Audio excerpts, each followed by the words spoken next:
Hello दोस्तों, मैं शिव शक्ति कुमार और मेरे यूट्यूब चैनल थिंक आइस पर आप सभी का स्वागत है। तो हम 17वीं बीपीएससी के लिए करंट अफेयर का क्लास ले रहे हैं और इस करंट अफेयर की जो सीरीज़ है इसमें हम उससे जुड़ा हुआ जो करंट अफेयर से संबंधित जो भी टॉपिक है, जो हमारा मूलभूत टॉपिक होता है, स्टैटिक्स पोर्शन होता है, उसका भी हम डिबेट करते हैं, उस पर भी चर्चा करते हैं, परिचर्चा करते हैं, क्योंकि वह भी परीक्षा के लिए आवश्यक हो जाता है। क्योंकि जब यूपीएससी के एग्जाम देखेंगे तो अगर कहीं घटना में है तो देखेंगे कि उसे जो करंट अफेयर है, मान लेते हैं कि कोई आर्कियोलॉजिकल साइट्स है जो चर्चा में है, ठीक, भीमबेटका चर्चा में है, आदमगढ़ चर्चा में है, तो उस आर्कियोलॉजिकल साइट्स तो इम्पोर्टेंट होता है, साथ में उस आर्कियोलॉजिकल साइट्स की जो संरक्षण करता है, जैसे आर्कियोलॉजिकल सर्वे ऑफ इंडिया है, तो उस पर भी डिबेट होता है, उस पर भी प्रश्न आ जाता है। तो स्तरीय होने का महज इतना सा मतलब है। और बीपीएससी का भी अब यही है कि बीपीएससी पिछले 69 जो बीपीएससी हुआ है तब से बीपीएससी भी अब स्तरीय हो रहा है, यूपीएससी के लेवल को फॉलो कर रहा है। और इस बार तो जो बीपीएससी के अध्यक्ष महोदय हैं उनका सीधा कहना है कि अन्य राज्यों से कठिन परीक्षा बीपीएससी का होगा। तो हम जो बीपीएससी के लिए अभी बिहार करंट अफेयर का मेरा यह क्लास है, और बिहार करंट अफेयर के इस क्लास में मैं बिहार करंट अफेयर पर परिचर्चा करूंगा, जो महत्वपूर्ण करंट अफेयर है, 2024 का है, 23 का है और इस एग्ज़ाम के लिए इम्पोर्टेंट है। साथ में उससे जुड़ा हुआ जो भी स्टैटिक्स पोर्शन होगा, स्टैटिक्स का एरिया होगा, उसको भी बेहतर तरीक़ा से कवर करने का प्रयास करेंगे। उस हम चूँकि मैंने यूपीएससी का तैयारी किया है, यूपीएससी को दिया है, तो मुझे पता है कि यूपीएससी के लिए किस लेवल पर हम जाके पढ़ते हैं, तो बस उतना ही, ज़्यादा तो नहीं। लेकिन यूपीएससी का भी एक स्तर होता है कि किसी भी अगर संस्था के बारे में जाना है, संगठन के बारे में जाना है, तो ओवरव्यू होना चाहिए, उसके बाद 3-4 स्टेटमेंट, 5 स्टेटमेंट पता होना चाहिए कि स्टेटमेंट जब भी बनेगा 2-3 तो बन ही जाएगा ना। तो बहुत ज़्यादा डीप नहीं, लेकिन थोड़ा पता होना चाहिए कि उस ऑर्गेनाइजेशन के बारे में, और एक टेक्निकल टर्म होता है, उस टेक्निकल टर्म को समझते चलेंगे। क्योंकि यूपीएससी में देखेंगे, जैसे बॉम्बे नेचुरल हिस्ट्री सोसाइटी है, मैं हिंदी मीडियम का स्टूडेंट हूँ, मैं जब यूपीएससी के लिए पढ़ा तो मैं पढ़ के गया था 4 बार 5 बार कि बॉम्बे नेचुरल हिस्ट्री सोसाइटी क्या है। लेकिन जब यूपीएससी में प्रश्न आया कि यह एनजीओ है या फिर गवर्नमेंट ऑर्गेनाइजेशन है या यूएनओ की संस्था है, तो ये टेक्निकल चीज़ है। जब भी हम किसी संस्था संगठन के बारे में पढ़े तो इसको ध्यान देना जरूरी है, ठीक है। तो चलिए चलते हैं दोस्तों अपने इस करंट अफेयर सीरीज में। बिहार का करंट अफेयर सीरीज है और इसमें जो हमारा पहला क्वेश्चन है वहाँ से शुरू करते हैं अपनी इस कक्षा को।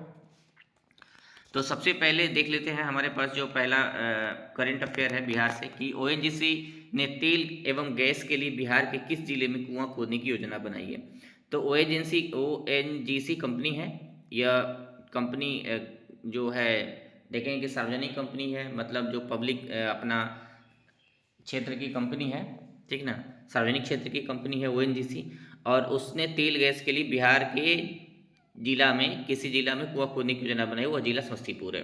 तो याद रखिएगा, ओएनजीसी कंपनी तेल एवं गैस के लिए बिहार के किस जिले में कुआं खोदने की योजना बनाई, तो समस्तीपुर में।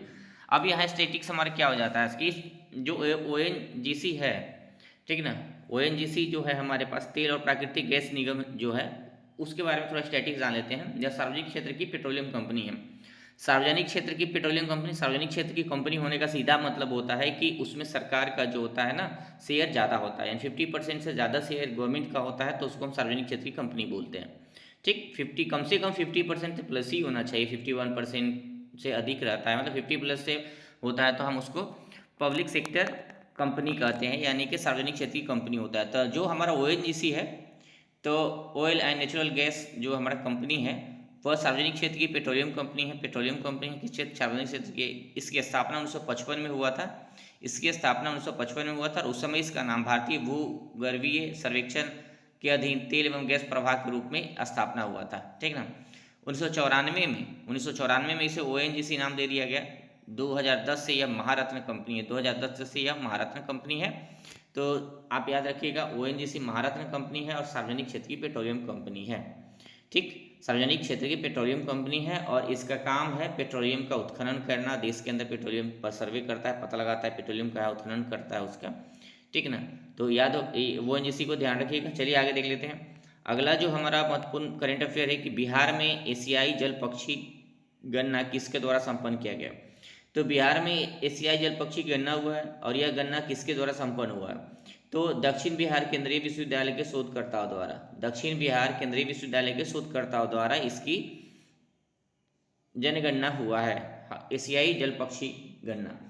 तो एशियाई जल पक्षी गणना जो है वो तो बिहार में केंद्रीय विश्वविद्यालय के जो शोधकर्ता है दक्षिण बिहार केंद्रीय विश्वविद्यालय को, उसके द्वारा हुआ। तो थोड़ा देख लेते हैं कि एशियाई जल पक्षी गणना क्या होता है। तो एशियन वाटर बर्ड सेंसस बोला जाता है। यह एक नागरिक विज्ञान कार्यक्रम है, यह एक नागरिक विज्ञान कार्यक्रम है, याद रखिएगा, यह एक नागरिक विज्ञान कार्यक्रम है। और global water bird monitoring programme तथा इंटरनेशनल वाटर बर्ड सेंसस का अभिन्न अंग है। तो याद रखिएगा, यह global water bird monitoring programme तथा इंटरनेशनल वाटर बर्ड सेंसस का अभिन्न अंग है, जो वेटलैंड इंटरनेशनल द्वारा समन्वित होता है, जो वेटलैंड इंटरनेशनल द्वारा समन्वित होता है। ठीक, हमारा यहाँ जो इंटरनेशनल वाटर बर्ड सेंसस है 143 देशों में संचालित होता है, जो जल पक्षियों की गणना करता है। पूरे दुनिया में जो 143 से ज़्यादा देश है वहाँ इसका संचालन किया जाता है, इसकी गणना किया जाता है। भारत में यह गणना बॉम्बे नेचुरल हिस्ट्री सोसाइटी और वेटलैंड द्वारा संयुक्त रूप से किया जाता है। पूरे भारत में गणना, तो निश्चित तौर पर बिहार में जब यह गणना हुआ तो इसको जो सहयोग किया है वो दक्षिण बिहार के केंद्रीय विश्वविद्यालय के शोधकर्ताओं द्वारा। चलिए आगे देख लेते हैं। अगला जो हमारा करंट अफेयर है कि बिहार में राजस्व एवं भूमि सुधार विभाग ने जमीन की मापी से संबंधित कार्यों की प्रक्रिया ऑनलाइन कराने के लिए एक वेबसाइट बनाई है। इस वेबसाइट का क्या नाम है? तो इस वेबसाइट का नाम ई मापी है। तो बिहार में राजस्व एवं भूमि सुधार विभाग ने जमीन की मापी से संबंधित कार्यों की प्रक्रिया को ऑनलाइन वेबसाइट बनाई है। इस वेबसाइट का नाम ई मापी है। मतलब ई मापी के द्वारा आप ऑनलाइन देख सकते हैं, क्योंकि जमीन मापी हमारे यहाँ बहुत विवादित चीज़ है, हमारे आसपास में बराबर विवाद होता रहता है जमीन मापी से जुड़ा हुआ। तो उसकी प्रक्रिया को ऑनलाइन चेक करने के लिए ई मापी पोर्टल बनाया है। याद रखिएगा, ई मापी पोर्टल बिहार सरकार की यह ई मापी पोर्टल है, जो जमीन मापी से संबंधित जो प्रक्रिया हम उसको ऑनलाइन ट्रैक कर सकते हैं, चेक कर सकते हैं, देख सकते हैं। चलिए आगे देखते हैं। बिहार में किसके द्वारा national automatic fingerprint identity system से अपराधियों की निगरानी शुरू की गई है? तो किसके द्वारा? किसी के द्वारा तो किया गया होगा। तो यहाँ है हमारा उत्तर मुजफ्फरपुर रेल पुलिस द्वारा। मुजफ्फरपुर रेल पुलिस द्वारा। तो याद रखिएगा कि मुजफ्फरपुर रेल पुलिस द्वारा national automatic fingerprint identity system से अपराधियों की निगरानी शुरू की गई है। याद रखिएगा, मुजफ्फरपुर रेल पुलिस द्वारा। आगे देख लेते हैं। बिहार के रोहतास जिले को सूखे से बचाने के लिए किस नदी पर जलाशय निर्माण की घोषणा बिहार सरकार ने की है? तो रोहतास जिला सूखा प्रभावित जिला है। देखते हैं कि सूखा वहाँ जिसे गया है रोहतास, ये सब हमारे बिहार के अंदर सूखा प्रभावित जिला है। दक्षिण बिहार देखते हैं कि सूखा से प्रभावित है, जबकि उत्तर बिहार बाढ़ से प्रभावित है। तो दक्षिण बिहार के रोहतास जिला है, वहाँ जो सूखा है उससे बचाव के लिए नदी पर एक बांध निर्माण की घोषणा की है बिहार सरकार। तो उस नदी का नाम अफसाने नदी है। अफसाने नदी रोहतास जिला में है। तो उसी नदी पर एक बांध बनाने की, जलाशय निर्माण की घोषणा किया गया। चलिए आगे देख लेते हैं। अगला जो हमारा महत्वपूर्ण प्रश्न है कि बिहार सरकार के स्वास्थ्य विभाग ने अश्रिता फाउंडेशन के साथ मिलकर राज्य के नर्सिंग विद्यालयों एवं महाविद्यालयों के एएनएम स्टूडेंट एवं फैकल्टी को मुफ्त पाठ्य सामग्री उपलब्ध कराने के लिए किस नाम से ऐप लॉन्च किया है? तो ई क्षमता ऐप है। देखिए, अभी यही प्रश्न आ सकता है कि भाई इस ई क्षमता ऐप पर एक आ जाएगा कि जो हमारा पाठ्यक्रम है एएनएम होगा। ठीक, एएनएम के विद्यार्थी भी है और फैकल्टी भी होते हैं, टीचर होते हैं, बहुत सारे कर्मचारी। ठीक, तो उनको पाठ्यक्रम उपलब्ध कराने के लिए क्या किया गया है कि एक ऑनलाइन ऐप बना दिया गया। उसका नाम ई क्षमता रखा है। ए क्षमता नहीं, ई क्षमता ऐप रखा गया। तो ई क्षमता ऐप एक ऐप होगा जिस पर से विद्यार्थी हो चाहे फैकल्टी हो, जो हमारा पाठ्यक्रम है यहाँ बिहार सरकार का एएनएम का, जो एएनएम से जुड़ा हुआ जो पाठ्यक्रम है उस पर उपलब्ध होगा, उसको ऑनलाइन देख सकता है, डाउनलोड कर सकता है, यहाँ से होगा। ठीक, लेकिन यह भी आ सकता है कि किसके साथ मिलकर बिहार सरकार से? तो आश्रिता फाउंडेशन है। आश्रिता फाउंडेशन, याद रखिएगा कि आश्रिता फाउंडेशन है। दूसरा वो याद रखना है कि ई क्षमता ऐप। ई क्षमता ऐप किस लिए है? ई क्षमता ऐप के माध्यम से एएनएम जो होता है ना, जो नर्सिंग का जो स्टूडेंट होते हैं, नर्सिंग स्टूडेंट तथा उसका जो फैकल्टी होता है, फैकल्टी वो लोग यहाँ से पाठ्यक्रम को देख सकते हैं, डाउनलोड कर सकते हैं। चलिए आगे देख लेते हैं। अगला जो हमारा महत्वपूर्ण प्रश्न है कि बिहार सरकार के पशु एवं मत्स्य संसाधन विभाग से प्राप्त रिपोर्ट के अनुसार मछली उत्पादन में पूरे बिहार में कौन सा जिला शीर्ष स्थान पर है? काफ़ी इंपॉर्टेंट प्रश्न है कि मछली उत्पादन में बिहार में कौन सा जिला शीर्ष स्थान पर है, यह सवाल आ सकता है। यह सवाल आपका देखेंगे कि हमारे यहाँ मधुबनी जो जिला है वो सबसे ज़्यादा मछली उत्पादन करता है। और मछली जो होता है प्रोटीन का बृहद स्रोत है और बहुत ही बड़ा स्रोत है प्रोटीन का। और प्रोटीन मानव जीवन के शरीर के बायोलॉजिकल फंक्शन के लिए बहुत ज़रूरी होता है, जैसा कि आप साइंस में पढ़े होंगे। और इस साल तो प्रोटीन पर ही प्रोटीन को नियमित करने वाला माइक्रो आरएनए पर भी इस बार नोबेल पुरस्कार प्राप्त हुआ है। तो देख लेते हैं। मधुबनी जिला में जो है 91.78 हज़ार टन का उत्पादन होता है। और बिहार में सबसे ज़्यादा मछली का उत्पादन कहाँ होता है? मधुबनी जिला में होता है।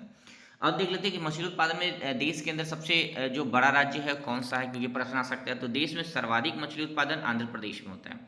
पूरे देश में सर्वाधिक मछली उत्पादन आंध्र प्रदेश में होता है और प्रथम 3 राज्य आंध्र प्रदेश, दूसरा स्थान पर पश्चिम बंगाल और तीसरा स्थान पर केरल है।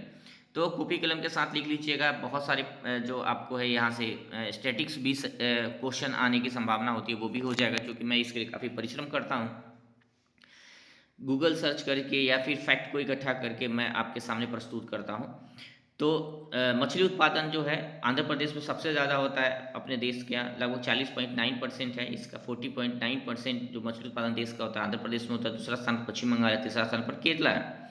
और झींगा उत्पादन में भी आंध्र प्रदेश सबसे ज़्यादा होता है झींगा मछली के उत्पादन में। अगर मछली के उत्पादन को देखा जाए तो बिहार जो है प्रथम 10 राज्यों में नहीं शामिल है। प्रथम 10 राज्यों में बिहार शामिल नहीं, भी प्रश्न स्टेटमेंट में आ सकता है कि मछली उत्पादन बिहार का तीसरा स्थान है, दूसरा स्थान है, सब गलत हो जाएगा। आंध्र प्रदेश, पश्चिम बंगाल, केरल प्रथम 3 राज्य हुए। पूरे दुनिया में चीन सबसे बड़ा मछली उत्पादक देश है। पूरे दुनिया में चीन जो है सबसे बड़ा मछली उत्पादक देश है। और हम भारत का भी देख लेते हैं कि भारत को विश्व में तीसरा स्थान है। सबसे ज़्यादा मछली उत्पादन करने में भारत तीसरे स्थान पर है, पहले स्थान पर चीन है। और अगर देख लेते हैं एक्वा कल्चर है, एक्वा कल्चर होता है जल कृषि होता है, उसमें मछली उत्पादन से लेकर सब कुछ केकड़ा उकरा आ जाता है, और उसमें समुद्री जो हम वाटर एग्रीकल्चर भी शामिल होता है, ठीक है ना। तो उसमें के मामले में भारत का स्थिति थोड़ा बेहतर है, दूसरे स्थान पर हमें, ठीक ना। तो ये हमारा रहा मछली उत्पादन से जुड़ा हुआ। चलिए आगे देख लेते हैं हमारा अगला जो करंट अफेयर है कि नाबार्ड ने वित्तीय वर्ष 23-24 के दौरान पुनर्वित्त, प्रत्यक्ष वित्त एवं अनुदान सहायता के रूप में बिहार को एक वर्ष में अब तक का सर्वाधिक वित्तीय सहायता प्रदान की है। बेसिक बात याद रखिए कि नाबार्ड जो है 23-24 में बिहार को सर्वाधिक वित्तीय सहायता प्रदान की है, ठीक ना। और वित्तीय सहायता पुनर्वित्त के माध्यम से हो चाहे प्रत्यक्ष वित्त के माध्यम से हो, किसी प्रकार से सर्वाधिक वित्तीय सहायता प्रदान की है इस साल में। तो वित्तीय सहायता कितना करा है तो देख लेंगे 10,372 करोड़ का। बेसिक याद रखिए 10,372 करोड़ का वित्तीय सहायता रहा है। तो यहाँ हमारा जो स्टैटिक्स हो जाता है नाबार्ड, नाबार्ड के बारे में हर बार प्रश्न आता है, तो नाबार्ड के बारे में देख लेते हैं। तो नाबार्ड जो है इसकी स्थापना 1982 में हुआ था। 1982 में इसकी स्थापना हुआ था और इसकी जो स्थापना है वह राष्ट्रीय कृषि एवं ग्रामीण विकास बैंक अधिनियम 1981 के तहत हुआ था। तो राष्ट्रीय कृषि एवं ग्रामीण विकास बैंक अधिनियम 1981 के तहत हुआ था और इसकी स्थापना 1982 में हुआ था। चूंकि यह एक पार्लियामेंट के एक्ट के माध्यम से बना है तो यह एक सांविधिक निकाय हुआ। यह कौन निकाय हो गया? सांविधिक निकाय हो गया, संवैधानिक निकाय नहीं, सांविधिक निकाय। याद रखिएगा यह एक सांविधिक निकाय है। इसकी मुख्यालय कहाँ है? मुंबई में अवस्थित है। इसका मुख्यालय मुंबई में अवस्थित है, ठीक है ना। इसका मुख्यालय कहाँ अवस्थित है? मुंबई में अवस्थित है। और इसकी जो स्थापना हुई है वह श्री वी शिवरामन समिति बना था, उसी समिति की अनुशंसा पर इसकी स्थापना हुई थी। तो इसको याद रखिएगा, उसी समिति की अनुशंसा पर जो है इसकी स्थापना हुई थी नाबार्ड का। और नाबार्ड इस साल सबसे ज़्यादा वित्तीय सहायता बिहार को दिया है और यह वित्तीय सहायता 10,372 करोड़ रुपया का है, 10,372 करोड़ रुपया का है। चलिए आगे देख लेते हैं। आगे जो हमारा महत्वपूर्ण करंट अफेयर है कि बिहार पुलिस द्वारा दिन भर के अपडेट की जानकारी देने के लिए एक चैनल की शुरुआत की गई है जिसका नाम क्या है? तो पुलिस वाणी है। तो बिहार सरकार, बिहार जो पुलिस है वो दिन भर जो भी काम करता है, जो अपडेट देना चाहता है, उस आप पुलिस वाणी एक चैनल बनाया है, वहाँ जाके उस अपडेट को देखा जा सकता है। बिहार पुलिस अपने दिन भर की जो कार्य है उसकी जानकारी देने के लिए एक चैनल बनाया है जिसका नाम है पुलिस वाणी। तो याद रखिएगा पुलिस वाणी। आगे देख लेते हैं। टाइम हायर एजुकेशन द्वारा जारी यंग यूनिवर्सिटी रैंकिंग में आईआईटी पटना को कौन सा स्थान मिला है? काफ़ी महत्वपूर्ण प्रश्न हो जाता है क्योंकि आईआईटी पटना बिहार में जो उच्च स्तर का जो हमारे यहाँ कॉलेज है, इंजीनियरिंग कॉलेज है, उसमें ये सबसे आगे है आईआईटी पटना। तो काफ़ी महत्वपूर्ण है, इससे जुड़ा हुआ जो भी करंट अफेयर होगा। तो इसका 117वां रैंकिंग आया है और टाइम्स हायर एजुकेशन द्वारा जारी रिपोर्ट है यंग यूनिवर्सिटी रैंकिंग में आईआईटी पटना को 117वां स्थान आया। तो याद रखिएगा क्योंकि बिहार से जुड़ा हुआ है, हम बीपीएससी देने जा रहे हैं तो यह फैक्ट जरूरी हो जाता है। आगे देख लेते हैं। बिहार में रेल नीर के तर्ज पर निःशुल्क निगम नीर शुरुआत करने का किस नगर निगम ने योजना बनाई है? तो जिस तरीके से रेल नीर होता है उसी प्रकार से निःशुल्क निगम नीर उपलब्ध कराने की घोषणा किया है बिहार का। उस नगर निगम का नाम क्या है? तो पटना नगर निगम है। पटना नगर निगम जो है रेल नीर के तर्ज पर ही निगम नीर जो है शुरुआत करेगा। और अब देख लेते हैं थोड़ा हम पटना नगर निगम के बारे में थोड़ा जान लेते हैं क्योंकि स्टैटिक्स हो जाता है और पटना बिहार की राजधानी है तो पटना नगर निगम के बारे में भी सवाल आ सकता है। साथ में हम नगर निगम के बारे में भी जानेंगे कि नगर निगम क्या है नहीं है, क्योंकि जो ज़्यादातर हम लोग ग्रामीण क्षेत्र के विद्यार्थी हैं, तो जिस तरीक़ा से पंचायती राज पर प्रश्न आता है उस तरीक़ा से स्थानीय नगर निकाय पर भी प्रश्न आ सकता है। तो 73वां 74वां जब संविधान संशोधन हुआ तो 73वां संविधान संशोधन के माध्यम से ग्राम पंचायत को स्वायत्तता प्रदान की गई और संवैधानिक स्थिति प्राप्त हुआ, ठीक, और उसके फंक्शन हुआ। उसी प्रकार 74वां जब संविधान संशोधन जो 7 में हुआ था, उससे नगर प्रशासन, स्थानीय नगर प्रशासन को संवैधानिक दर्जा मिला और सत्ता प्रदान हुआ, ठीक, इसको याद रखिएगा। और जो स्थानीय नगर प्रशासन है उसकी चर्चा 243 के थ में है, त के बाद थ होता है उसी में है, याद रखिएगा, त के बाद जो थ होता है उसमें है, तो 243 के थ में है। अगर बिहार में देखेंगे कि बिहार में जो नगर निकाय है, स्थानीय नगर निकाय है, उसका संचालन किसी एक के माध्यम से होता है, तो याद रखिएगा नगर पालिका अधिनियम 2007 है, बिहार म्यूनिसिपल एक्ट 2007 है, उसी के माध्यम से बिहार में स्थानीय नगर निकायों का विनिमय होता है, रेगुलेशन होता है। जिस तरीक़ा से पंचायती राज अधिनियम 2007 है, उसी प्रकार से नगर पालिका अधिनियम 2007 है, जिसके माध्यम से नगर निकायों का विनिमय किया जाता है, उसका रेगुलेशन किया जाता है। बिहार में पूरे 3 प्रकार के नगर निकाय हैं, पूरे इसी एक्ट के माध्यम से बिहार में पूरे 3 प्रकार के नगर निकाय हैं। बिहार में कितने प्रकार के नगर निकाय हैं? 3 प्रकार के हैं, नगर निगम है, नगर परिषद है और नगर पंचायत है। नगर निगम है, नगर परिषद है, नगर पंचायत है। और बिहार में कम से कम 20,000 जब जनसंख्या होता है उस स्थानीय निकाय को हम नगर निकाय में बदल सकते हैं और नगर निकाय का गठन किया जाता है, उसको नगर पंचायत बोलते हैं। तो 20,000 से 40,000 जनसंख्या वाले जो क्षेत्र, नगरीय क्षेत्र होता है, उसको नगर पंचायत बोला जाता है। 40,000 से 2 लाख जनसंख्या वाले क्षेत्र को नगर परिषद बोला जाता है और 2 लाख से ऊपर जो जनसंख्या होता है उसको नगर निगम बोला जाता है, ठीक है। और देख लेंगे कि जो नगर निगम के जो मुख्य कार्यपालक पदाधिकारी होते हैं, जो चीफ म्यूनिसिपल ऑफिसर होते हैं, उनको नगर आयुक्त बोला जाता है। नगर परिषद में म्यूनिसिपल एग्जीक्यूटिव ऑफिसर बोला जाता है और नगर पंचायत में म्यूनिसिपल एग्जीक्यूटिव ऑफिसर बोला जाता है। याद रखिएगा ये सरकारी अधिकारी होते हैं और इसी पद के लिए भी चयन होता है बीपीएससी के माध्यम से, काफ़ी महत्वपूर्ण पद है। बहुत सारी सुविधाएं नगरीय जो म्यूनिसिपल कॉरपोरेशन है उसके माध्यम से नगर के लोगों को मिलता है। नगर में साफ़ सफाई से लेके स्वच्छता, सैनिटेशन से लेके वाटर, ये सारा चीज़ नगर निगम के अधीन आता है। नगर निगम बिजली पानी सभी की सुविधाएं प्रदान करती है। नगर स्थानीय निकाय में रोड सड़क सब भी बनता है, वो भी काम करती है, बहुत बड़ा व्यापक इसका कार्य है। तो नगर निकाय में पदाधिकारी बन सकते हैं। 170 बीपीएससी में 60 के करीब पोस्ट है। तो देखते हैं आगे।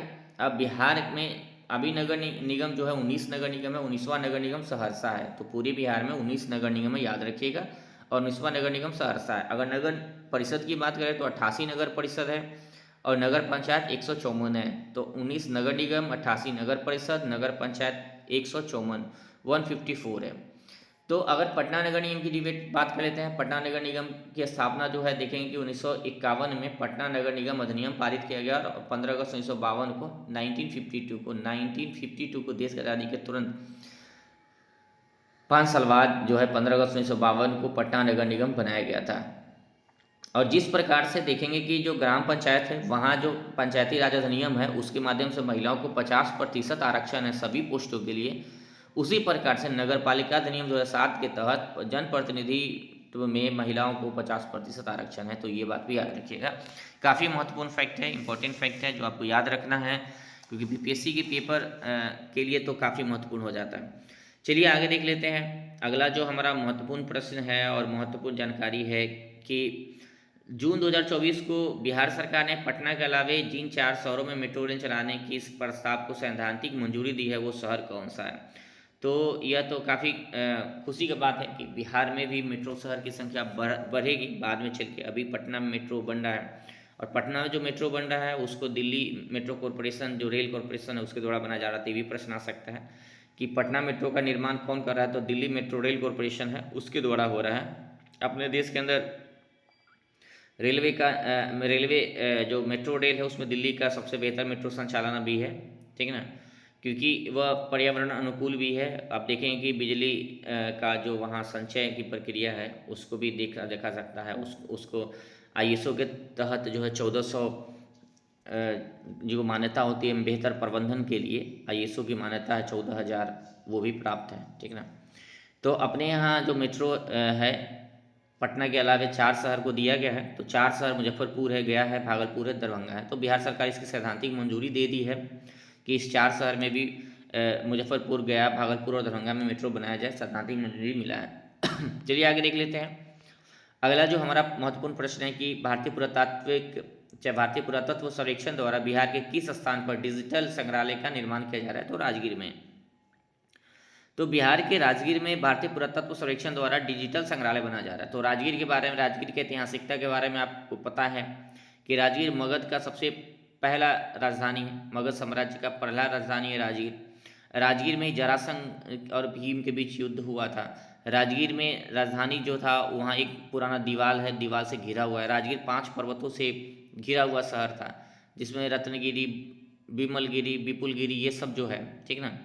तो वहाँ जो उसकी ऐतिहासिक चीज़ें हैं, राजगीर का जो ऐतिहासिक चीज़ें हैं उसको डिजिटल माध्यम से संग्रहालय में दिखाया जाएगा, डिजिटली।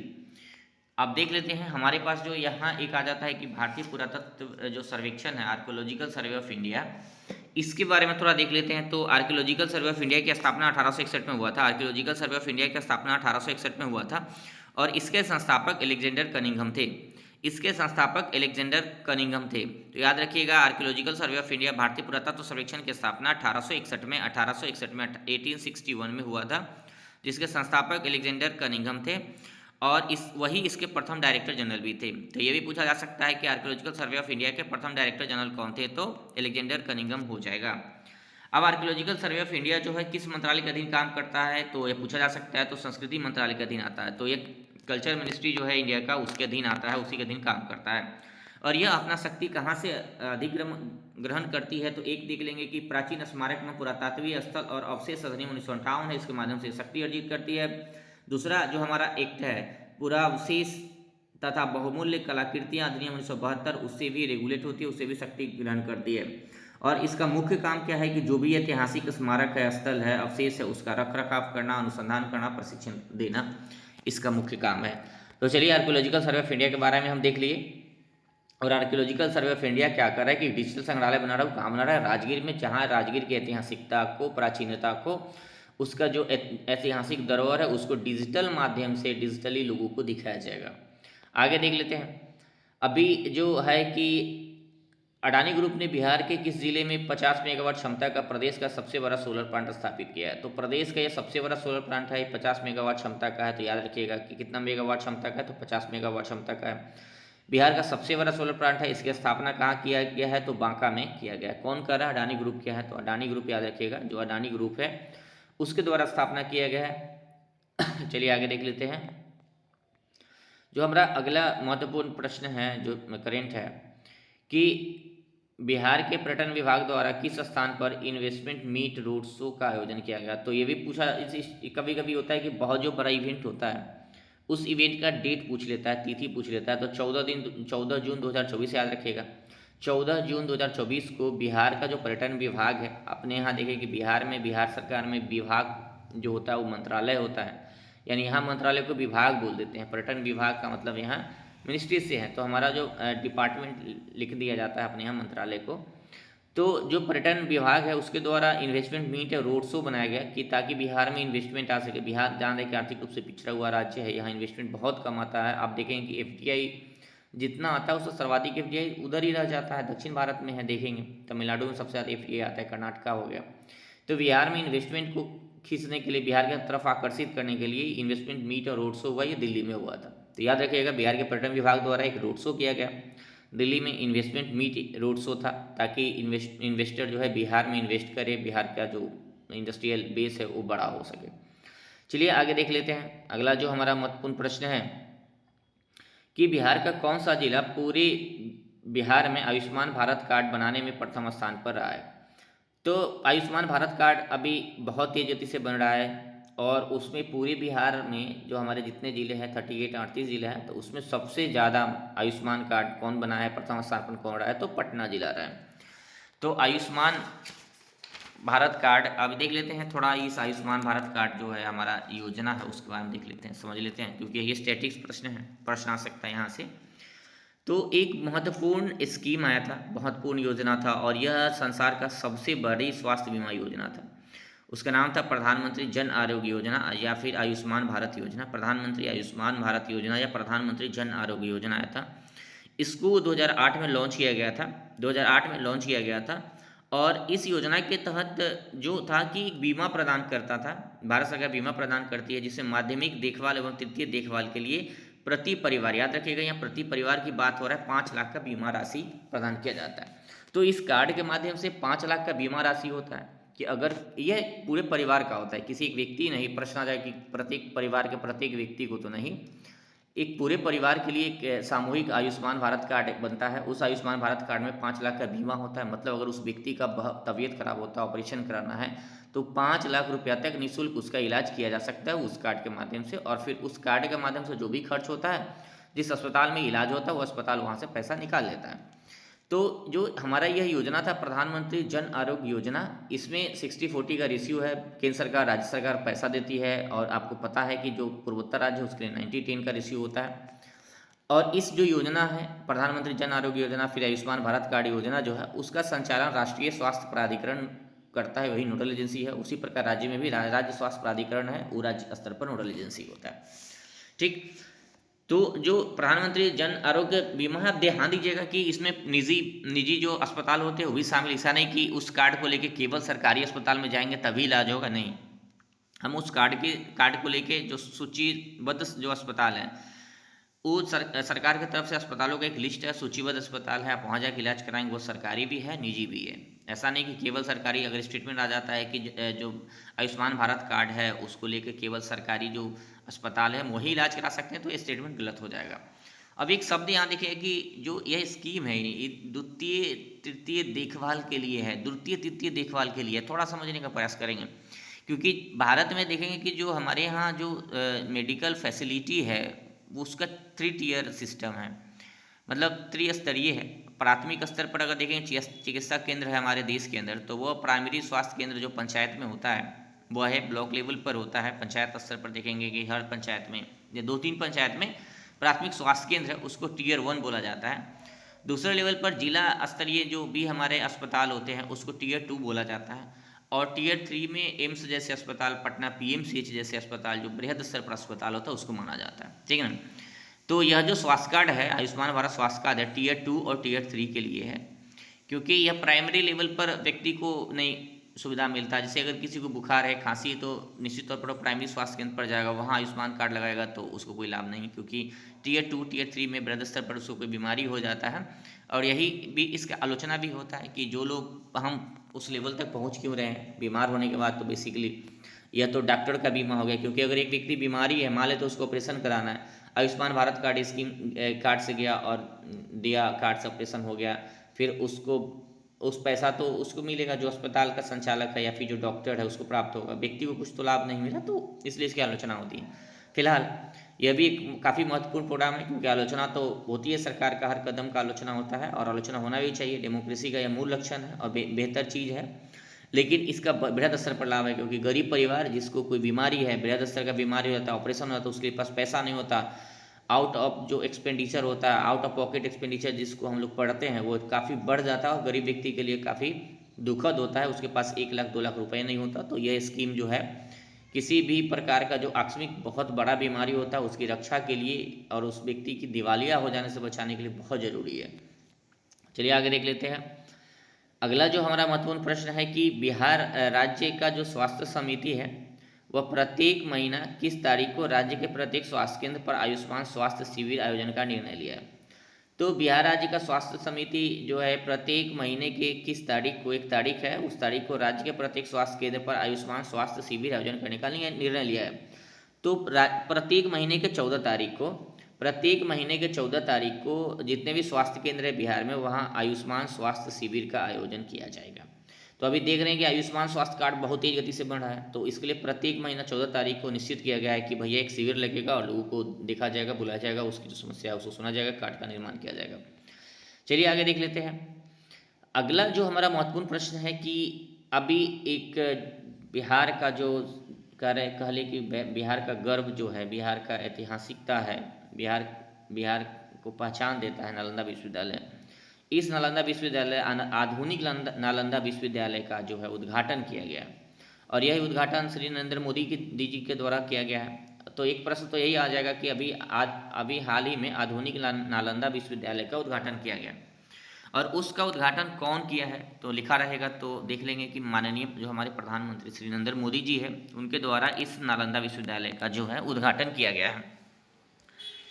ये प्रश्न है किस तारीख को हुआ, ये भी आ सकता है, तो 19 जून 2024 को हुआ है। नालंदा विश्वविद्यालय का जो उद्घाटन है 19 जून 2024 को हुआ है। और 17 देश के राजदूत शामिल थे इस उद्घाटन में। चूँकि नालंदा विश्वविद्यालय न सिर्फ बिहार का ऐतिहासिक गौरव है, बल्कि पूरे भारत और पूरे दुनिया का शिक्षा के क्षेत्र में और मानव सभ्यता के विकास जो होता है उसका अगर हम इतिहास पढ़ते हैं तो उसमें इसका एक अपना पदचिन्ह है, उसकी अपना पहचान है। तो इसलिए 17 देश के जो राजदूत वो भी शामिल थे। तो यहाँ जो प्रश्न है हमारे पास कि जो नालंदा विश्वविद्यालय है उसको यूनेस्को द्वारा कब वर्ल्ड हेरिटेज साइट्स का दर्जा दिया गया, तो 2016 में। पूरे बिहार में यूनेस्को द्वारा 2 मान्यता प्राप्त वर्ल्ड हेरिटेज साइट का दर्जा प्राप्त है। एक तो महाबोधि मंदिर है और दूसरा है हमारा नालंदा विश्वविद्यालय परिसर। तो याद रखिएगा यहाँ 3 प्रश्न आ सकता है कि आधुनिक नालंदा विश्वविद्यालय का उद्घाटन कौन किया, तो श्री नरेंद्र मोदी जो हमारे प्रधानमंत्री जी है उनके द्वारा किया गया। दूसरा आ सकता है कि किस तारीख को हुआ, तो 19 जून 2024 को इसका उद्घाटन किया गया। अब हम थोड़ा नालंदा विश्वविद्यालय की ऐतिहासिकता और आधुनिकता दोनों पर डिबेट कर लेंगे कि ऐतिहासिकता इसका क्या है। तो नालंदा विश्वविद्यालय की जो स्थापना है इसको गुप्त शासक कुमारगुप्त द्वारा स्थापित किया गया था। तो गुप्त शासक कुमारगुप्त प्रथम थे, उसके द्वारा इसकी स्थापना की गई थी। उसको शक्रदित्य भी बोला जाता है और इसकी स्थापना 427 ईस्वी में हुआ था। तो नालंदा विश्वविद्यालय की स्थापना कुमारगुप्त प्रथम द्वारा 427 ईस्वी में किया गया था। नालंदा विश्वविद्यालय में ही पढ़ने आए थे एक चीन के प्रसिद्ध विद्वान थे और यात्री थे, उनका नाम था वेनस्यांग। और वेनस्यांग जो आए थे वो हर्षवर्धन के काल में आए थे।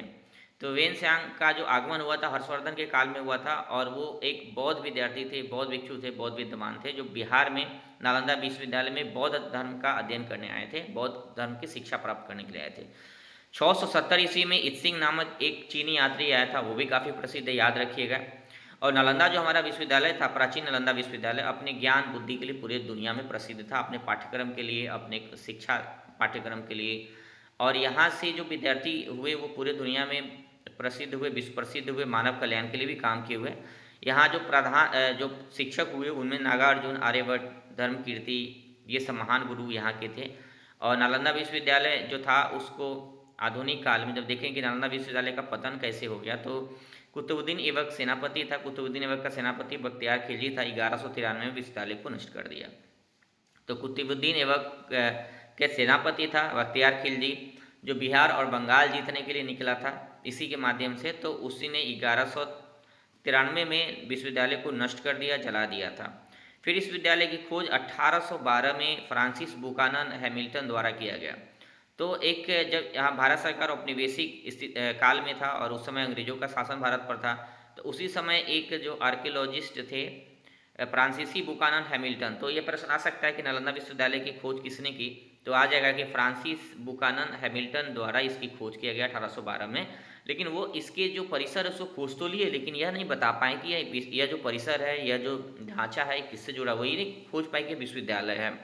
बाद में चल के एलेक्जेंडर कनिंघम 1861 में यह बताया कि यह विश्वविद्यालय नालंदा विश्वविद्यालय का खंडर है। तो इसकी खोज तो नालंदा विश्वविद्यालय के रूप में उस खंडर की खोज एलेक्जेंडर कनिंघम ने किया, जबकि उसका पहली बार खोज जो है बुकानन हैमिल्टन द्वारा किया गया। अब इसकी देख लेते हैं आधुनिकता के बारे में।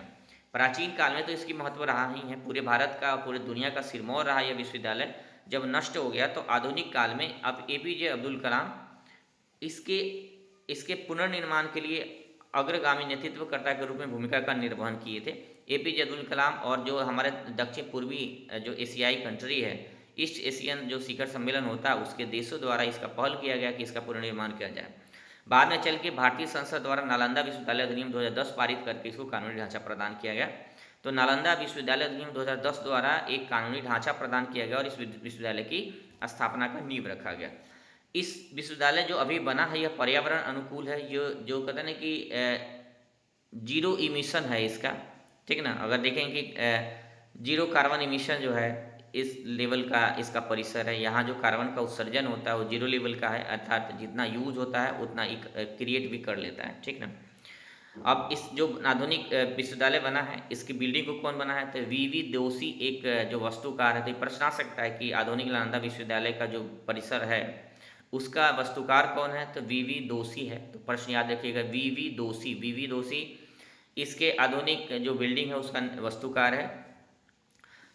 और नालंदा के खंडहर को 2016 में संयुक्त राष्ट्र विरासत घोषित स्थल किया गया था। और दूसरा जो है बोधगया बिहार में महाबोधि परिसर है जिसको घोषित किया गया है। तो याद रखना है आपको। और अब हम आगे देख लेते हैं जो हमारा है यूनेस्को। चूँकि यूनेस्को के बारे में बात करें कि यूनेस्को जो वर्ल्ड हेरिटेज साइट का दर्जा देता है, तो यूनेस्को की ही यहाँ बात कर लेते हैं, थोड़ा स्टैटिक्स हो जाता है। तो यूनेस्को का मतलब है संयुक्त राष्ट्र शैक्षणिक, वैज्ञानिक एवं सांस्कृतिक संगठन। तो यूएनओ है, यूएनओ देखते हैं कि यूएनओ की स्थापना 1945 में हुआ था और पूरी दुनिया में विश्व शांति की स्थापना करना इसका मुख्य काम है, ठीक है ना। तो उसका 17 एजेंसी है जो विश्व शांति के लिए काम करता है, उसका स्पेशल एजेंसी है, भिन्न भिन्न क्षेत्रों में काम करता है। तो ये याद रखना, जब भी आप किसी संस्था के बारे में पढ़िए, संगठन के बारे में पढ़िए, तो सबसे पहले यह देखिए कि वह यूएनओ से जुड़ा हुआ है कि नहीं, उसका विशेष एजेंसी है कि नहीं। तो यूएनओ का टोटल 17 एजेंसी है। जो यूएनओ से जुड़ा हुआ है यूनेस्को है, उसमें एक एजेंसी है, ठीक ना। तो यूनेस्को जो विश्व शांति के लिए काम करता है, तो याद रखिएगा इस जो भी उससे जुड़ा हुआ संस्था है उसका भी पर्पस लगभग वही होगा कि पूरे दुनिया के अंदर वर्ल्ड पीस जो है उसको स्थापित किया जाए, विश्व लेवल पर शांति की स्थापना किया जाए। तो इसका कार्यालय पेरिस में है और इसे का क्षेत्रीय कार्यालय 50 से अधिक है और 1946 में स्थापित किया गया था। 1900 की स्थापना 1946 में हुआ था और इसके लगभग 193 सदस्य देश और 11 और जो संस्था है वो भी इसका देश है, सदस्य है। तो चलिए आगे देख लेते हैं। हमारा जो अगला महत्वपूर्ण प्रश्न है कि घरेलू बिजली उपभोक्ताओं की संख्या के मामले में बिहार पूरे देश में कैवें स्थान पर है। यानी कि बिजली का कंज्यूमर जो है घरेलू लेवल पर राज्य स्तर पर कितना ज़्यादा है और बिहार का स्थान कैमा है पूरे भारत में। तो तीसरे स्थान पर बिहार आ गया है। बिहार में जो हमारा उपभोक्ता है, बिजली का उपभोक्ता, उसकी संख्या के मामला में हम पूरे भारत में तीसरे स्थान पर है। ये तो प्रश्न ही काफ़ी है, इसमें स्टैटिक्स कुछ नहीं रह जाता। आगे देख लेते हैं। हाल ही में जो नैक संस्था है बिहार के किस कॉलेज को पहली बार A++ ग्रेड का दर्जा दिया है? तो नैक नैक है, बिहार के अंदर है, भारत के अंदर नैक है, जो जितने यूनिवर्सिटी है, कॉलेज है, उसको ग्रेडिंग देता है कि उसका ग्रेडिंग सिस्टम है। उस ग्रेड में बिहार के पहली बार किसी संस्था को, किसी कॉलेज को A++ ग्रेड दिया गया। तो पटना वीमेंस कॉलेज है, याद रखिएगा A++ ग्रेड का जो दर्जा है पटना वीमेंस कॉलेज को दिया गया। तो नैक के बारे में जान जाते हैं। नैक का जो पूरा मतलब है राष्ट्रीय मूल्यांकन एवं प्रत्यायन परिषद। तो राष्ट्रीय मूल्यांकन एवं प्रत्यायन परिषद है, नैक का फुल फॉर्म है। यह संस्था है पूरे देश के अंदर जितने भी उच्च शैक्षणिक संस्थान है उसकी गुणवत्ता का आकलन करता है और उसको ग्रेडिंग देता है, ठीक। और ग्रेडिंग देता है तो हम पहले देख लें कि नैक की स्थापना कब हुआ था। तो नैक का स्थापना 1994 में हुआ था। याद रखिएगा जो नैक है इसकी स्थापना 1994 में हुआ था और यह यूजीसी के अधीन एक स्वायत्त निकाय है। तो यूनिवर्सिटी ग्रांट कमीशन है, उसके अधीन जो है यह एक संस्था के रूप में काम करती है और इसका मुख्य काम है जितने भी भारत में जो उच्च स्तरीय कॉलेज है उसको ग्रेडिंग देता है। और ग्रेडिंग का आधार क्या है? उसका पाठ्यक्रम है, संकाय है, बुनियादी ढांचा है, अनुसंधान है और वित्तीय कल्याण है। तो कॉलेज में किस तरीक़ा से पढ़ाया जाता है, उसका पाठ्यक्रम क्या है, बच्चे R&D में, रिसर्च एंड डेवलपमेंट में कुछ काम कर रहे हैं कि नहीं, वित्तीय स्थिति कैसा है, संकाय मतलब बच्चे का जो टीचर का और स्टूडेंट का जो रेशियो है उसको किस तरीक़े से फुलफिल किया जाता है और इंफ्रास्ट्रक्चर कितना बेहतर है, उसके आधार पर ये ग्रेडिंग सिस्टम देता है। और इसका ग्रेडिंग सिस्टम C से लेके A++ ग्रेड तक होता है। तो यह बेसिक बात होगी, आपको याद रखना है। नैक के बारे में भी प्रश्न आ जाएगा। तो नैक क्या किया है कि बिहार में पहली बार किसी भी संस्था को, किसी भी कॉलेज को A++ ग्रेड मिला है। तो पटना का वीमेंस कॉलेज काफ़ी प्रसिद्ध कॉलेज है, पटना वीमेंस कॉलेज, तो उसको प्राप्त हुआ है। चलिए आगे देख लेते हैं। अगला जो हमारा महत्वपूर्ण प्रश्न है वह है कि बिहार की वह महिला खिलाड़ी जिसने पेरिस ओलंपिक के लिए चयनित होकर 44 साल बाद ओलंपिक में चयन होने वाली बिहार के पहले एथलीट बन गई। तो यह 44 साल बाद कोई ऐसी महिला बनी है जो कि जिसका पेरिस ओलंपिक में चयन हुआ है। तो जमुई की श्रेयसी सिंह है, जमुई की श्रेयसी सिंह, याद रखिएगा, काफ़ी चर्चित है, जमुई की श्रेयसी सिंह है। आगे देख लेते हैं। अगला जो हमारा है कि साहित्य अकादमी द्वारा घोषित बाल युवा साहित्य पुरस्कार में बिहार के किन 2 साहित्यकारों का चयन किया गया? तो बाल युवा पुरस्कार मिला है साहित्य अकादमी के द्वारा। तो साहित्य अकादमी के द्वारा 2 पुरस्कार प्राप्त हुए बिहार के 2 लोग हैं। एक है तो डॉक्टर नारायण, एक लोग है डॉक्टर नारायण, उनको बाल कथा अनार के लिए दिया गया है। तो एक व्यक्ति है डॉक्टर नारायण जी है, उनको बाल कथा संग्रह अनार के लिए दिया गया है। दूसरा रिंकी झा ऋषिका है, उनका नाम रिंकी झा ऋषि का है। कविता संग्रह नदी घाटी सभ्यता के लिए इनको मिला है। तो याद रखिएगा 2 लोग हैं जिनको बाल युवा साहित्य पुरस्कार से नवाजा गया है। पहला डॉक्टर नारायण को जो बाल कथा संग्रह अनार के लिए, और दूसरा रिंकी झा का चयन जो है कविता संग्रह नदी घाटी की सभ्यता के लिए हुआ है। अगला देख लेते हैं। अगला जो हमारा महत्वपूर्ण प्रश्न है कि बिहार वर्ष 2024 में बिहार के सुरेंद्र कुमार को पद्मश्री अवार्ड प्राप्त हुआ है, और सुरेंद्र किशोर का संबंध किससे है, तो पत्रकारिता के क्षेत्र में है। तो पद्मश्री अवार्ड है बिहार प्राप्त हुआ है, तीसरे स्तर का सिविलियन अवार्ड है। पहला अवार्ड तो पद्म भारत रत्न है, पद्म विभूषण है, पद्म भूषण है, पद्मश्री है, ठीक ना। तो हम अगर उस भारत रत्न को हटा के तो देखें तो तीसरे स्तर पर है पद्म अवार्ड जो मिलता है उसमें, और यह सिविलियन अवार्ड है जो दिया जाता है भारत में किसी खास क्षेत्र में बेहतर कार्य करने के लिए राष्ट्रीय स्तर पर। तो इनका कार्य जो है पत्रकारिता के क्षेत्र में है, ये पत्रकारिता क्षेत्र से संबंधित है। आगे देख लेते हैं। अगला जो हमारा महत्वपूर्ण प्रश्न है देख लेते हैं कि अभी 2024 में बिहार में पहली बार आयोजित बिहार वुमेन कबड्डी लीग का खिताब किस टीम ने जीता है। तो एक वुमेन कबड्डी लीग हुआ था बिहार में, तो अभी उसका खिताब सिवान टाइटल्स ने जीता है। कबड्डी लीग है, उसका कौन जीता, सिवान टाइटल ने जीता है। आगे देख लेते हैं। अगला जो हमारा महत्वपूर्ण प्रश्न है कि नीतीश कुमार ने किस जिले के वाल्मीकि नगर में अंतर्राष्ट्रीय कन्वेंशन सेंटर एवं अतिथि परिषद का उद्घाटन किया है। तो आप लोग जान ही गए होंगे वाल्मीकि नगर के नाम से, वाल्मीकि नगर पश्चिम चंपारण में है, वहाँ एक टाइगर रिजर्व भी है। तो वाल्मीकि नगर टाइगर रिजर्व प्रसिद्ध है, पश्चिम चंपारण में है, और वहीं जो है अंतर्राष्ट्रीय कन्वेंशन सेंटर और अतिथि परिषद का उद्घाटन किया गया। तो अंतर्राष्ट्रीय कन्वेंशन सेंटर क्या होता है, देखेंगे बोधगया में भी महाबोधि अंतर्राष्ट्रीय कन्वेंशन सेंटर है। तो कन्वेंशन सेंटर में बहुत बड़ा एक ऑडिटोरियम होता है, वहाँ आयोजन स्थल होता है कि अगर 1000, 2000, 5000 लोगों को एक साथ संबोधित करना हो तो उसकी पूरा व्यवस्था होता है और आधुनिक तरीका से लैस होता है। तो अब ये रहा हमारा। अगला देख लेते हैं। अगला करंट अफेयर क्या है कि खेलो India state centre of excellence का उद्घाटन बिहार में कहाँ हुआ। तो बिहार में खेलो India state centre of excellence का उद्घाटन पटना जिला में हुआ है। पटना जिला में हुआ है, कहाँ हुआ है, पटना जिला में हुआ है। आगे देख लेते हैं। हाल ही में पूर्व मध्य रेलवे द्वारा बिहार के किस शहर में डेटा विश्लेषण के लिए कंप्यूटर सेंटर का शुभारंभ किया है। तो हाजीपुर शहर में। तो हाजीपुर शहर में पूर्व मध्य रेलवे द्वारा बिहार के किस शहर में, तो हाजीपुर शहर में डेटा विश्लेषण के लिए कंप्यूटर सेंटर का शुभारंभ किया गया। तो देखेंगे पूर्व मध्य रेलवे का जो जोनल ऑफिस है वो कहाँ है, हाजीपुर में भी है। पूरे इंडिया में 19 जोन है और उसमें हाजीपुर में भी है जोनल ऑफिस है, और इसकी स्थापना 2002 में हुआ था। तो चलिए, थैंक यू फॉर वॉचिंग मी। अब ये हमारा आज का जो था करंट अफेयर समाप्त हुआ। फिर हम बिहार का अगला करंट अफेयर के साथ आपके सामने प्रस्तुत होंगे। मेरे चैनल को लाइक और सब्सक्राइब करिए। Thank you, bye.